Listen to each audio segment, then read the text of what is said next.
राजा रानी कहानियां में आपका स्वागत है। मजेदार कहानी पढ़ते हैं। गेहूं पीसने वाली एक चक्की का मालिक अब अपने बुरे दिनों के कारण बड़ी ही गरीबी की जिंदगी बिता रहा था, क्योंकि अब उसकी चक्की पर कोई भी गेहूं पिसवाने नहीं आता था। गरीबी के कारण वह अपनी पत्नी और बच्ची के लिए 2 वक्त की रोटी भी नहीं जुटा पाता था। आटे की चक्की के पीछे एक सेब का पेड़ था और उसके साथ ही उसका टूटा फूटा घर। अपने 2 वक्त की रोटी के लिए उसे जंगल में जाकर लकड़ियां काटनी पड़ती थीं। उन्हीं लकड़ियों को बेचने पर जो पैसे मिलते, उसी से उसका घर चलता था। वो अपनी जिंदगी से बहुत दुखी होकर एक बार जंगल से लकड़ियां काटने गया, तो वहां उसे एक बूढ़ा आदमी मिला, जिसे उसने पहले कभी इस जंगल में नहीं देखा था। वह बूढ़ा आदमी उस चक्की के मालिक के पास आया और उससे बोला, तू अपनी गरीबी से इतना दुखी क्यों है? मैं तुझे बहुत अमीर बना सकता हूँ, अगर तू मुझे वह चीज देने का वायदा करे, जो मैं तुझसे मांगूं। चक्की के मालिक ने सोचा, मेरे पास इस बूढ़े को देने के लिए है ही क्या? यह मुझसे कौन सी मेरी जायदाद ले जाएगा? वह पहले ही अपनी गरीबी से बहुत दुखी था। उसने अमीर बनने के लालच में बिना कुछ सोचे समझे बूढ़े की बात मान ली और उसे वह चीज देने का वायदा भी कर लिया, जो वह मांगेगा। बूढ़ा आदमी एक रहस्यात्मक हंसी हंसकर बोला, अब मैं 3 साल बाद तुम्हारे पास अपनी चीज लेने आऊंगा। इतना कहकर वह बूढ़ा आदमी वहां से चला गया। जब लकड़ियां काटकर चक्की का मालिक अपने घर पहुंचा तो उसकी पत्नी दौड़कर उसके पास आई और बोली, तुम मुझे सच सच बताओ कि हमारे घर में अचानक यह इतना सारा धन कहाँ से आया? हमारे घर के सारे बर्तन धन से भर गए। ये सब कुछ एकदम कैसे हो गया? कोई आदमी बाहर से धन लेकर हमारे घर नहीं आया है। मैं तुमसे पूछती हूँ, ये सब क्या है? उसका पति बोला, शायद ये सब उस बूढ़े आदमी की दया है, जो मुझे आज पहली बार जंगल में मिला था। उसने मुझसे केवल एक चीज की मांग की थी और उसके बदले में बहुत सारा धन देने का वायदा किया था। उसकी पत्नी ने पूछा, वह बूढ़ा आदमी इतने सारे धन के बदले में कौन सी चीज मांग रहा था? चक्की का मालिक बोला, चक्की के पीछे जो सेब का पेड़ है, शायद वह उसे लेना चाहता होगा। पत्नी तुरंत जान गई कि वह बूढ़ा आदमी शैतान था। वह सेब का पेड़ नहीं, बल्कि उस सेब के पेड़ से सेब तोड़ती हुई उसकी बेटी को उनसे छीनना चाहता है। ये सोचकर वह बहुत डर गई और साथ ही उसे अपने पति पर भी बहुत गुस्सा आया, जिसने धन लेने के लालच में बिना कुछ सोचे समझे हाँ कर दी। उसकी समझ में नहीं आ रहा था कि वह अपनी बच्ची को शैतान के चंगुल से कैसे बचाए। चक्की के मालिक की बेटी बहुत ही सुंदर और सुशील थी, साथ ही ईश्वर की बड़ी भक्त भी। रोज सुबह नहा धोकर वह ईश्वर की प्रार्थना करती थी। इधर धीरे धीरे 3 साल कैसे बीत गए, किसी को पता ही नहीं चला।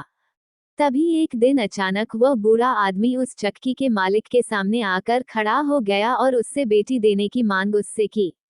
चक्की का मालिक उसकी मांग सुनकर घबरा गया। उसने तो सपने में भी नहीं सोचा था कि वह बूढ़ा इस पैसे के बदले में उससे उसकी बेटी की मांग करेगा। जब वह अपनी बेटी को बुलाने पहुंचा तो वह ईश्वर की पूजा कर रही थी। अतः अपनी बेटी से बिना कुछ कहे वह शैतान के पास वापस आकर बोला, मेरी बेटी अभी पूजा कर रही है, तुम कल आकर उसे ले जाना। बूढ़ा बिना कुछ जवाब दिए चला गया। अगले दिन सुबह वह बुढ़ा फिर पहुंच गया, पर आज भी वह लड़की पूजा में व्यस्त थी। अब तो बूढ़े को चक्की के मालिक पर बहुत गुस्सा आया। वह बोला, जिन हाथों से वह पूजा कर रही है, तू उन्हीं हाथों को काटकर मेरे पास लेकर आ। चक्की का मालिक घबराकर बोला, बाबा कैसी बातें करते हो? मैं अपनी ही बेटी के हाथ कैसे काट सकता हूँ? बूढ़ा आदमी बोला, ठीक है, अगर तू मेरे कहे अनुसार अपनी बेटी के हाथ नहीं काटेगा तो मैं तेरी ही गर्दन मरोड़ दूंगा और अपने साथ ले जाऊंगा। बूढ़े की यह बात सुनकर चक्की का मालिक बहुत डर गया, क्योंकि वह मरना नहीं चाहता था। वह घबराकर अपनी बेटी के पास पहुंचा। उसने अपनी बेटी को सारी बात सुना दी और फिर बोला, मैं तेरे हाथ नहीं काटता तो बूढ़ा मेरी जान ले लेगा और बाप होने के नाते मैं अपनी बच्ची के हाथ नहीं काटना चाहता। लड़की ने अपने पिता को तसल्ली दी और ईश्वर की इच्छा मानकर अपने दोनों हाथ अपने पिता के सामने कर दिए। पिता ने आंखें बंद करके अपनी बेटी के दोनों हाथों पर तेज चाकू से ऐसा वार किया कि हाथ कट गए। हाथ लेकर वह बूढ़े के पास पहुंचा। बूढ़े ने दोनों हाथ उससे ले लिए और बोला, अब तेरी ये लड़की तेरे किसी काम की नहीं है। अब तू इसे मेरे हवाले कर देना। मैं कुछ दिन बाद इसे लेने आऊंगा। चक्की का मालिक अपने इस पाप के लिए बहुत दुखी था, पर वह अब उस शैतान से छुटकारा भी नहीं पा सकता था, क्योंकि उसने बिना सोचे समझे पैसों के लालच में उसकी मांग स्वीकार कर ली थी। वह अपने इस कुकर्म के लिए अपनी बेटी से बार बार माफी मांगने लगा, पर उसकी बेटी अब अपने माता पिता के साथ नहीं रहना चाहती थी, क्योंकि शैतान से पैसा लेने के बाद उसके पिता का दिमाग ही बदल गया था। ईश्वर में विश्वास रखने वाली वह लड़की इस घर से कहीं दूर चली जाना चाहती थी, ताकि वह शैतान कोई नया गुनाह करने के लिए फिर उसके पिता को मजबूर न करे। माता पिता के लाख समझाने पर भी वह अगले दिन अपने घर से निकल पड़ी। चलते चलते शाम को वह एक सुंदर और बड़े बगीचे में पहुंची।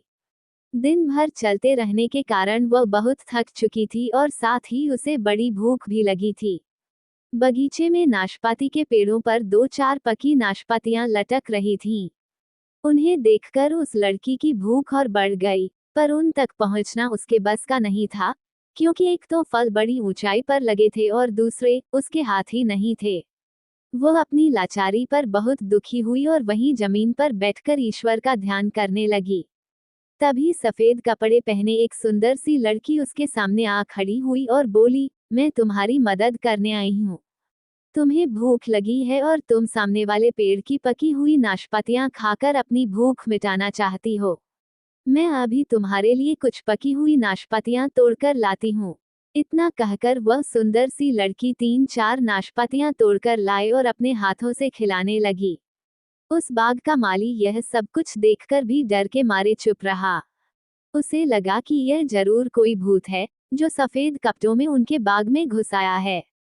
लड़की की भूख जब शांत हुई तो उसने उस देवी को हृदय से धन्यवाद दिया और वहां से उठकर झाड़ियों में छुपकर सोने के लिए चली गई। अगले दिन जब उस बाग का मालिक एक सुंदर सा राजकुमार उस माली के पास पहुंचा तो माली ने उसे यह अनहोनी घटना सुनाई, पर उस राजकुमार को विश्वास नहीं हुआ, क्योंकि आज तक उसके बाग में कोई भूत प्रेत नहीं आया था। उसे लगा कि उसके माली ने जरूर कोई सपना देखा होगा, पर माली अपनी बात पर डटा रहा। उसने अपनी दोनों आंखों से सब कुछ देखा था। राजकुमार बोला, ठीक है, आज रात मैं भी तुम्हारे साथ इसी बगीचे में छुपकर देखूंगा कि सचमुच वह कोई भूत तो नहीं है। सारे दिन चुपचाप वह लड़की घनी झाड़ियों में छुपकर बैठी रही, पर जैसे ही थोड़ा अंधेरा होना शुरू हुआ, वह झाड़ियों से निकलकर नाशपातियों के पेड़ के पास पहुंची और ईश्वर से प्रार्थना करने लगी। ईश्वर ने उसकी प्रार्थना सुन ली। कल वाली सुंदर सी लड़की 3-4 नाशपातियां लेकर उसके पास पहुंची और उसे अपने हाथों से खिलाने लगी। जैसे ही नाशपातियां खत्म हुई वैसे ही राजकुमार, जो अपने माली के साथ एक बड़े से पेड़ के पीछे छुपा हुआ था, झट से बाहर आया और बोला, तुम लोग कौन हो? तुम इस दुनिया के लोग हो या किसी और दुनिया के? बिना हाथों वाली लड़की उस अजनबी को देखकर डर गई, गिड़गिड़ाते हुए बोली, मैं इसी दुनिया की अभागी लड़की हूँ। आज ईश्वर के अलावा सभी ने मुझे इस संसार में अकेला छोड़ दिया है। राजकुमार जब उस लड़की के नजदीक पहुंचा तो सफेद कपड़ों वाली लड़की वहां नहीं थी। केवल बिना हाथों वाली लड़की घुटनों के बल वहां पर बैठी थी। राजकुमार ने देखा कि उस लड़की के दोनों हाथ कटे हुए थे, पर वह बहुत ही सुंदर थी। राजकुमार को उस पर बहुत दया आई। वो उसे अपने साथ राजमहल ले गया और उसके लिए चांदी के हाथ बनवाए और अपनी माता के कहने पर उससे विवाह कर लिया।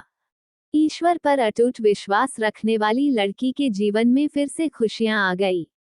एक बार राजकुमार को किसी जरूरी काम से दूसरे देश जाना पड़ा।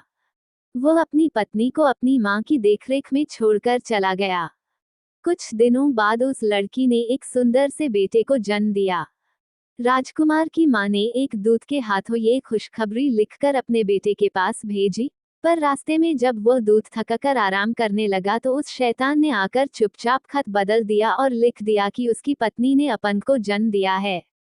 राजकुमार ने जब वह खत पढ़ा तो उसे खुशी की जगह बहुत दुख हुआ, पर उसने सोचा कि कोई बात नहीं, वह बाद में इस बच्चे का इलाज करवाकर उसे ठीक कर लेगा। उसने अपनी माँ को खत लिखा कि घबराने की कोई बात नहीं, वह तब तक उन दोनों की सेहत का पूरा ध्यान रखे जब तक वह वापस घर नहीं पहुंच जाता है। पर जब दूत लौटते समय अपने पहले वाले स्थान पर आराम करने बैठा तो उसे नींद आ गई। इसी बीच शैतान ने दूसरा खत उसकी जगह रख दिया। इस खत में लिखा था कि माँ बेटे दोनों को जान से मार डालो। जब अगले दिन दूत ने ये पत्र राजमाता को दिया तो वह इसे पढ़कर हैरान रह गई कि उसका बेटा कितना बड़ा निर्दयी है कि अपने बेटे और अपनी पत्नी को मारने के लिए लिख रहा है। वह अपनी बहू को बहुत प्यार करती थी तथा उसकी और उसके बेटे की जान बचाना चाहती थी, इसलिए उसने यह बात अपनी बहू को सुनाई। लड़की को इस खत पर विश्वास नहीं हो रहा था, फिर भी वह राजमाता के कहे अनुसार अपने बच्चे को लेकर राजमहल से निकल गई। राजमाता ने उसके साथ किसी नौकर या नौकरानी को भी नहीं भेजा, ताकि कहीं उसके बेटे को पता न चल जाए कि उसने उन दोनों को भागने में मदद की है। चलते चलते जब वह लड़की थककर एक पेड़ के नीचे बैठ गई तो उसे ईश्वर की याद आई, क्योंकि अब वही उन दोनों का एकमात्र सहारा था। वह सच्चे दिल से ईश्वर की प्रार्थना करने लगी। जैसे ही उसने आंखें खोली तो अपने सामने एक सफेद कपड़े पहने सुंदर सी स्त्री को देखकर हैरान रह गई। वह स्त्री बोली, तुम घबराओ नहीं बेटी, साथ में ही एक छोटा सा घर है, मैं तुम्हें वहीं ले चलती हूँ। उसने लड़की से उस बच्चे को अपनी गोद में ले लिया और उस छोटे से घर की ओर चल दी। जैसे ही वे तीनों उस घर के सामने पहुंची तो एक अधेड़ उम्र की औरत, जिसका चेहरा बहुत चमक रहा था, उस लड़की को पकड़कर घर के अंदर ले गई। उस औरत ने जैसे ही उसके हाथ छुए, उसके हाथ सचमुच के हो गए और चांदी वाले हाथ जमीन पर गिर पड़े। लड़की यह सब देखकर हैरान होकर उस औरत के पैरों पर गिर पड़ी। तब वह औरत उसे उठाती हुई बोली, घबराओ मत बेटी, ईश्वर ने तेरी सहायता के लिए मुझे भेजा है। तूने आज तक पूरी श्रद्धा से ईश्वर की पूजा की है, इसी से खुश होकर उसने मुझे तेरे पास भेजा है। अब तुझे कोई दुख नहीं होगा। इधर अपना काम खत्म करने के बाद जब राजकुमार वापस अपने महल में आया तो उसने अपनी माँ से अपनी पत्नी और अपने बच्चे के बारे में पूछा। राजकुमार की माँ अपने बेटे से पहले ही बहुत नाराज थी। उसने भी उसे खूब खरी खोटी सुनाई, पर राजकुमार ने तो ऐसा कोई खत दूत को नहीं दिया था जिसमें उसने दोनों को मारने की बात लिखी हो। वह ये जानकर बहुत दुखी हुआ कि उसकी माँ ने उन दोनों को मरवा डाला है। उसने इस दुख के कारण खाना पीना भी छोड़ दिया। जब राजकुमार की माँ को विश्वास हो गया कि उसने उन दोनों को मरवाने के लिए नहीं लिखा था, तो उसने अपने बेटे को सारी बातें सच सच बता दी। राजकुमार बिना अन्न जल ग्रहण किए अपनी पत्नी और बच्चे को ढूंढने निकल पड़ा। उन दोनों को ढूंढते ढूंढते साल भी खत्म होने को आया, कहीं भी पता नहीं चला। शहर शहर भटकने के बाद राजकुमार एक बार उसी जंगल में पहुंच गया जहां वह लड़की अपने बच्चे के साथ रह रही थी। इतने बड़े जंगल में एक छोटा सा घर देखकर वह बड़ा हैरान हुआ। उसने डरते डरते उस घर के दरवाजे को खटखटाया तो एक अधेड़ उम्र की औरत ने दरवाजा खोला। उसे देखते ही बोली, आइए राजकुमार, इस छोटे से घर में आपका स्वागत है। आपने यहाँ आने का कष्ट कैसे किया? राजकुमार बोला, मैं काफी दिनों से अपनी पत्नी और बच्चे को ढूंढ रहा हूँ, पर उनका आज तक कहीं पता नहीं चला। उस औरत ने राजकुमार के सामने खाने पीने की कई चीजें रखीं, पर राजकुमार ने कुछ नहीं खाया। वह बोला, कुछ भी खाने की इच्छा मुझे नहीं है, मैं यहाँ पर कुछ देर आराम करना चाहता हूँ, अगर आप आज्ञा दे तो। वह औरत बोली, क्यों नहीं राजकुमार, आप इसी बिस्तर पर आराम कीजिए। राजकुमार उस औरत की आज्ञा पाकर वहीं उसी बिस्तर पर आंखें बंद करके लेट गया। तभी उसे अंदर से कुछ बातें करने की आवाजें सुनाई दी। वह औरत कह रही थी, बाहर जाकर देख, तेरा पति और इस बच्चे का पिता तुम दोनों को ढूंढता हुआ यहाँ आ पहुंचा है। तू बाहर जाकर उससे मिल। तभी उसे किसी के बाहर आने की आहट सुनाई दी।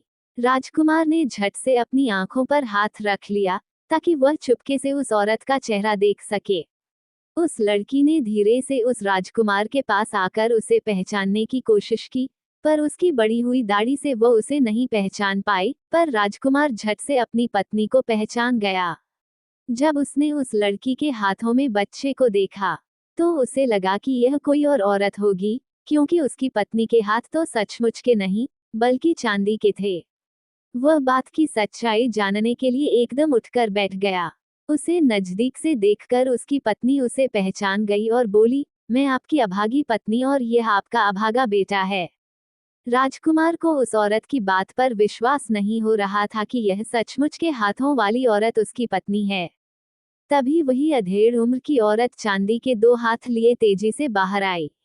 वह उन दोनों हाथों को राजा के सामने रखती हुई बोली, ईश्वर ने इसकी पूजा और भक्ति से खुश होकर इसे इसके असली हाथ वापस कर दिए हैं। यही आपकी पत्नी है। राजकुमार यह सुनकर खुशी से उछल पड़ा। उसने उस स्त्री तथा ईश्वर को धन्यवाद दिया और अपने बेटे एवं अपनी पत्नी को लेकर अपने महल में वापस आया, जहां पर राजमाता ने बड़ी धूमधाम से सबका स्वागत किया। अंत में शैतान को उस लड़की का पीछा छोड़ना पड़ा।